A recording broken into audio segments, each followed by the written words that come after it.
ನಾನು ಅದೇ ಸೈನ್ಸ್ ಮುಗಿಸಿ ನನಗೆ ಡಿಗ್ರಿಗೆ ಆಗಬೇಕಾದ್ರೆ ಈಗಲೂ ಕೂತ್ಕೊಂಡು ಯೋಚನೆ ಮಾಡ್ತೇನೆ, ಇಂಜಿನಿಯರಿಂಗು ಎಲ್ಲ ತೊಗೊಂಡು ಸಿವಿಲ್ಸು ಕಂಪ್ಯೂಟರ್ಸ್ ಎಲ್ಲ ಮಾಡಿದರೆ ಎಷ್ಟು ಬ್ರಿಡ್ಜ್ ಬೀಳಿಸ್ತಿದ್ನಪ್ಪ, ಎಷ್ಟು ಕಂಪ್ಯೂಟರ್ ಹೊಡೆದಾಗ್ತಿದ್ನಪ್ಪ.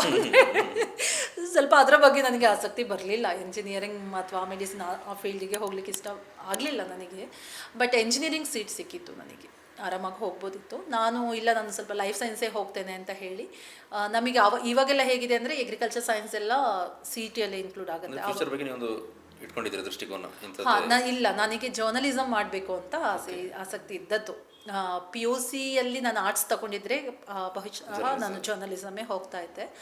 ಕಾಂಪಿಟೇಟಿವ್ ಎಕ್ಸಾಮ್ಸ್ ಬರೆಯೋದು ಅಂತ ಇತ್ತು ನನಗೆ IAS KS ಎಲ್ಲ ಗೊತ್ತಿಲ್ಲ. ಏನೋ ಒಂದು ಎಕ್ಸಾಮ್ ಬರೆದು ಗೌರ್ಮೆಂಟ್ ಜಾಬ್ ತೊಗೋಬೇಕು ಅಂತಷ್ಟೇ. ಈ IAS KS ಎಲ್ಲ ನನ್ನ ತಲೆಗೆ ಬಂದಿದ್ದು ನಾನು ಮಾಸ್ಟರ್ಸ್ ಮುಗಿಸಿ ಹೋದ್ಮೇಲೆ. ಹೌದು, ಆಯಿತಾ. ಆದರೆ ನಾನು ಆರ್ಟ್ಸ್ ತಗೋಬೇಕು ಅಂತ ಇದ್ದದ್ದು. ಆದರೆ ಅಲ್ಲಿ ನನ್ನ ಮಾರ್ಕ್ಸ್ ನೋಡಿ, ಇಲ್ಲ ಸೈನ್ಸ್ ನೀನು ಅಬವ್ 80 ಅದು ಒಂದಿದೆ. ನಮ್ಮ SSLCಯಲ್ಲಿ ನಾವು 500ರ ಮೇಲೆ ತೆಗೆದದ್ದು ನಮ್ಮ ಬ್ಯಾಚ್ ಫಸ್ಟ್.